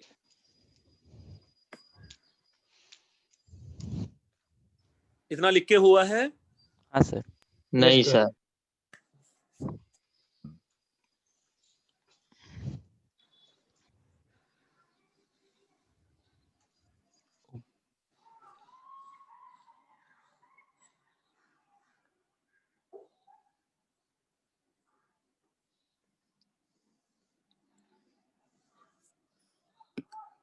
C part for isothermal process.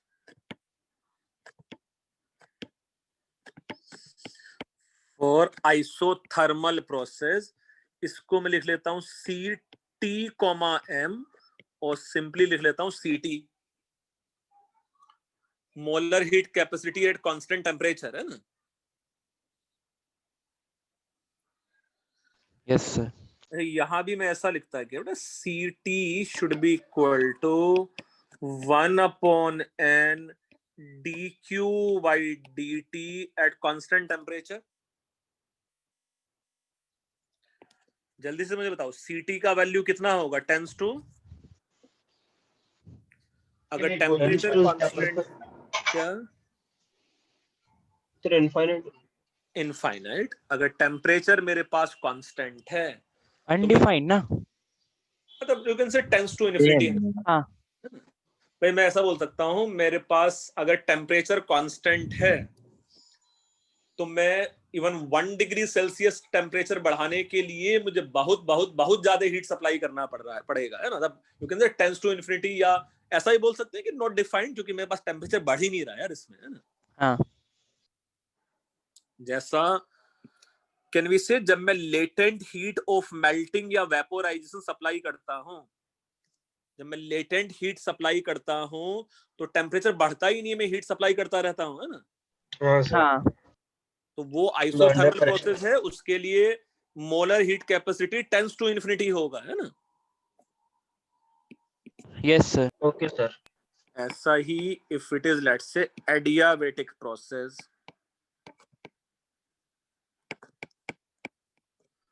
Let's say for adiabatic process C का जो वैल्यू है again by definition it is 1/n dq/dt। अच्छा यहाँ dq ही 0 है, कोई हीट सप्लाइड ही नहीं है भाई, सर 0 हो जाएगा सर। यहाँ जो C का वैल्यू है इट विल 0। बी 0। तो बेसिकली हम लोगों को CP and CV ही पढ़ना है ना। यस अच्छा सर। सर। या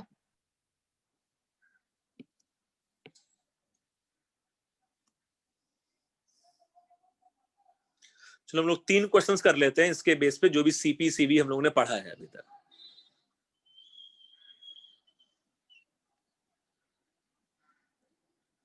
पढ़े लिख के हो गया इतना? हाँ सर। यस ओके सर एक सेकेंड, ये बार दिखाइए ना पीछे वाला। हाँ सर। ओके नेक्स्ट में first question is if let's say 2 moles of helium, 3 moles of O2 and let's say 1 mole of CH4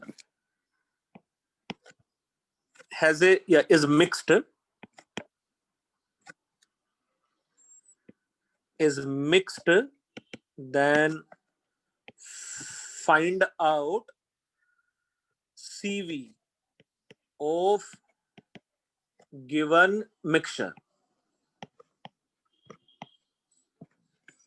मुझे इस गैस के मिक्सचर का रिजल्टेंट CV फाइंड आउट करना है। मैं क्वेश्चन का मीनिंग समझा देता हूं, उसको सॉल्व करके भी दिखा देता हूं, ध्यान से देखो, है ना। अभी मेरे पास सपोज एक कंटेनर है यहाँ, इस कंटेनर में लेट्स से मेरे पास यहाँ हीलियम गैस भी है, सेम कंटेनर में you can imagine let's say मेरे पास अभी ऑक्सीजन गैस भी है, और यू कैन से सेम कंटेनर में यू कैन इमेजिन मेरे पास अभी CH4 गैस भी है ना। बेटा मोलर हीट कैपेसिटी का मतलब क्या होता है कि मैंने इसको टेम्परेचर इंक्रीज करना स्टार्ट किया, और 1 डिग्री सेल्सियस टेम्परेचर बढ़ाने के लिए इफेक्टिवली मुझे कितना हीट सप्लाई करना पड़ा होगा, यही है। Yes sir. अच्छा you can imagine suppose initial जो टेम्परेचर है मेरे पास लेट्स से Ti है इसका, सपोज इनिशियल टेम्परेचर। तो ये जो इनिशियल टेम्परेचर है वो CH4 हीलियम O2 सबका सेम रहेगा कि सबका अलग अलग रहेगा मिक्सचर में? सर सेम सबका सेम ही होगा यार, है ना। और टेम्परेचर बढ़ाते बढ़ाते भी अगर मैंने हीट सप्लाई किया तो ये जो T ऑफ फाइनल आएगा वो सबके लिए सेम होगा कि नहीं होगा? सर होना तो बिल्कुल सेम होना चाहिए। सो यू कैन से जो मैंने टोटल हीट सप्लाई हुआ, सर सेम क्यों होगा एक बार बोल सकते हैं आप? अब नालायक, जिस रूम में तू बैठा हुआ है उस रूम में ऑक्सीजन गैस भी है और नाइट्रोजन गैस भी है, दोनों गैस का टेम्परेचर सेम है कि डिफरेंट है? अच्छा सेम है। पहले तो total heat supplied Q can we say it is nothing but heat supplied for helium gas, heat supplied for CH4 gas and heat supplied for let's say oxygen gas। yes or no? हाँ sir.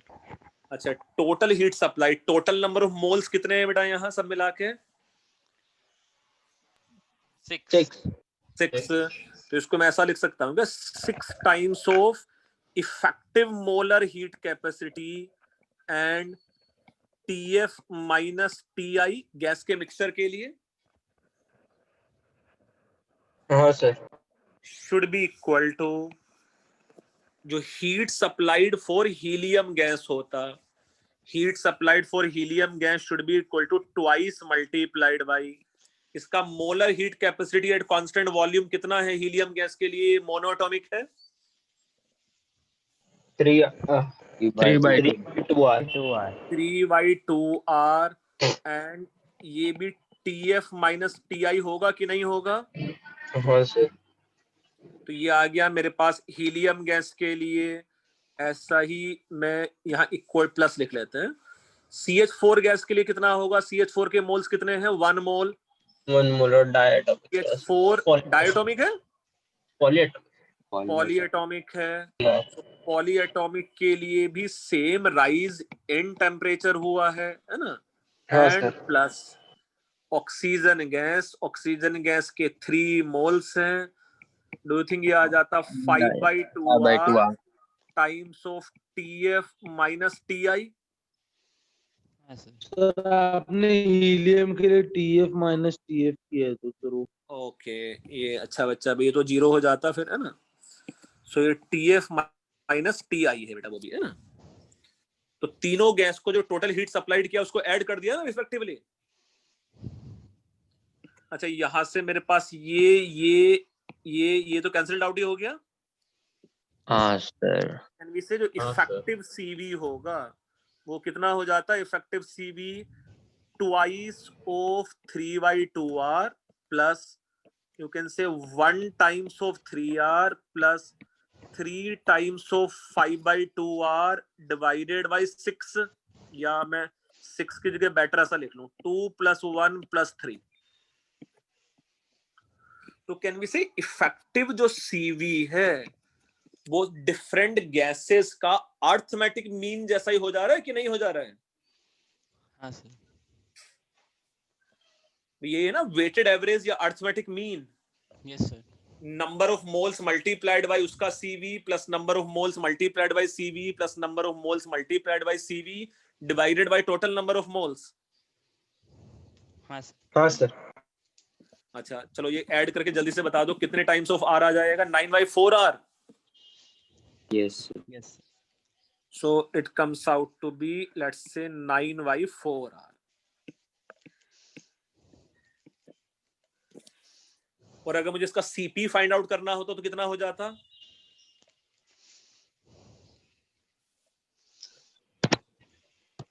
इसी gas का CP कितना हो जाता? 13/4R 13/4 13/4R yes. तो इसी gas का अगर मिक्सर का मुझे CP फाइंड आउट करना होता तो ये 13/4R आ जाता। CP is always equal to CV plus R, है ना? ठीक है। हाँ सर। बड़े क्वेश्चन लिख के समझ के हुआ है सर लिख रहे हैं।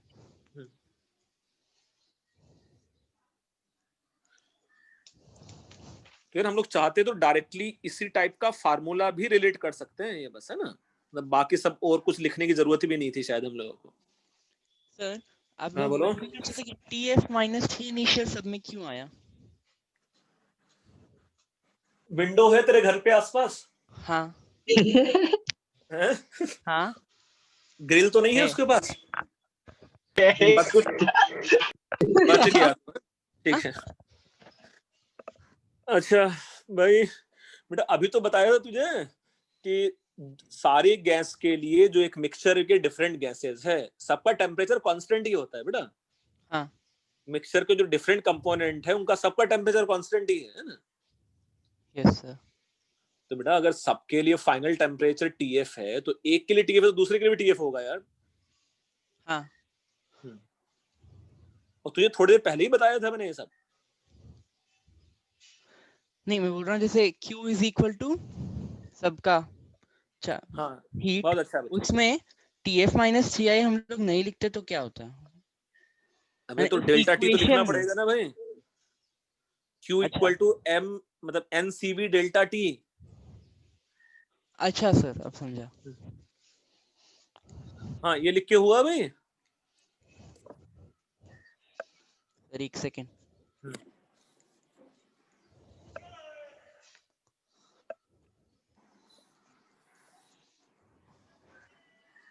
हाँ सर, हो गया। Okay Shikhar, next question, let's say question number 2. If an ideal gas,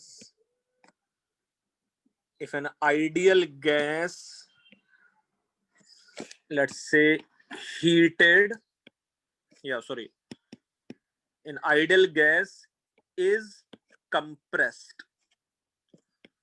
If an ideal gas is compressed, you can say reversibly adiabatically. If an ideal gas is compressed reversibly adiabatically to 1/32 times, to 1/32 times of initial volume and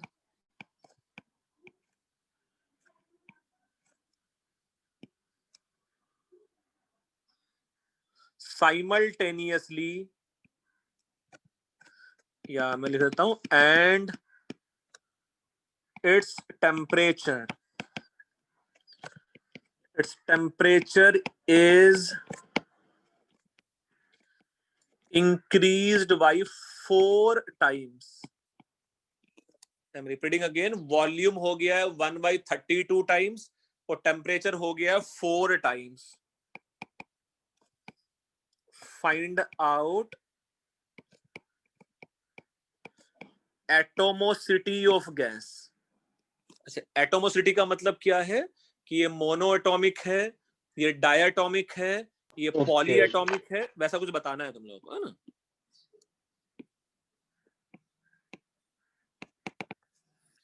तो reversible adiabatic है, volume 1/32 times हो गया है और temperature simultaneously उस process में 4 time हो गया है ना. तो कुछ मुझे ऐसा रिलेशन पता है, P1 V1 raise to the power gamma is P2 V2 raise to the power gamma. Yes और नो? हाँ सर. अच्छा, यस सर. मुझे प्रेशर की जगह क्या पुट करना पड़ेगा टेम्परेचर वाले टर्म्स में, क्योंकि मुझे डायरेक्टली प्रेशर कितना इंक्रीज हुआ है वो नहीं पता है ना. तो ये ऐसा भी बन सकता है कि T1 V1 raise to the power gamma -1 is T2 V2 raise to the power gamma -1. Yes sir. अच्छा, यहां से मुझे पता है V2 is V1/32 and T2 is 4 times of T1. And T1. तो यहां से ऐसा लिख लो, V1 divided by V2 raised to the power gamma -1 and T2 divided by T1. हाँ, ऐसा लिख सकते हैं कि नहीं?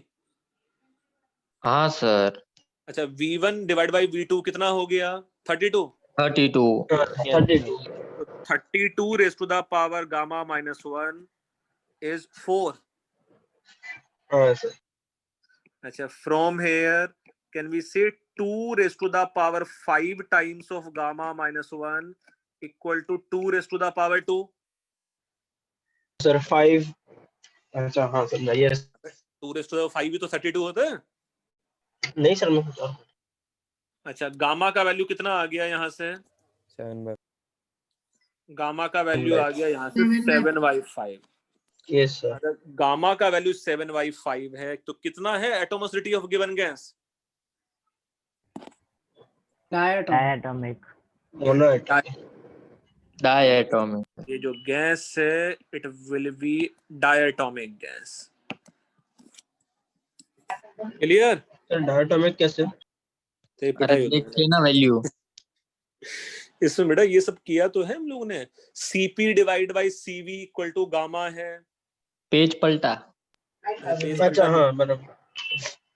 एक के लिए फिर 5/2R था CV और CP उसका 7/2R था। हाँ 7/2R था बराबर। तो CP का वैल्यू डायरेक्ट। तुम लोग चाहो तो देखो इस टाइप के फार्मूले भी इनसे बना सकते हो। ऐसा मैं बताता हूँ किस टाइप का लिख सकते हो तुम लोग। CP CV गामा सब कहानी इस टाइप के कुछ रिलेट करके याद रख सकते हो। यू नो गामा का वैल्यू CP/CV। फ्रॉम हेयर मैं CP की जगह CV प्लस R पुट कर सकता हूं। हाँ सर। अच्छा तो ये ऐसा भी आ रहा है क्या? CV का value is R divided by gamma -1।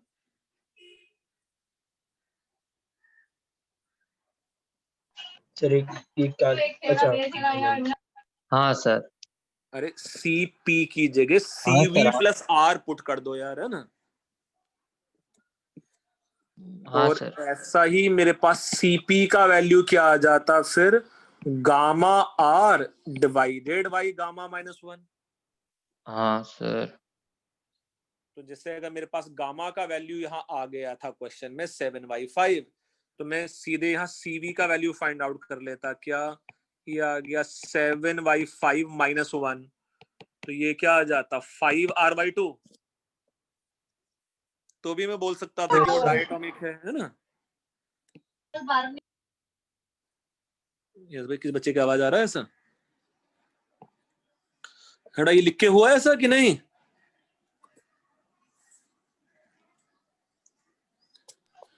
Sir ऊपर वाला लिखना बाकी है। सर वो अपने R अपन गामा -1 कैसे डायरेक्ट इस रूल नहीं समझ रहे। चलो यहाँ ऐसा लिख लो, CV plus R divided by CV। ऐसा लिख पाएगा कि नहीं? हाँ सर। अच्छा इसको 1 प्लस अच्छा हाँ R डिवाइडेड बाई CV लिख लेगा कि नहीं? यस। इक्वल टू गामा है। फिर इसको R का यहाँ गामा -1 लिख लेगा कि नहीं? यस। CV को R डिवाइड बाई गामा -1 लिख लेगा। बहुत अच्छा बच्चा। यस बड़ा, ये लिख के हुआ सब ऐसा? Yes sir. हाँ सर। तो अब मॉड्यूल से तुम लोग कौन कौन से क्वेश्चन सॉल्व कर सकते हो वो भी मैं तुम लोग को लिख के देता हूँ, और एक असाइनमेंट भी भेज दूंगा बेटा आज करने के लिए। Yes okay. सर। अनफॉर्चुनेटली कल ही हम लोग का फिर से लेक्चर है। हाँ हाँ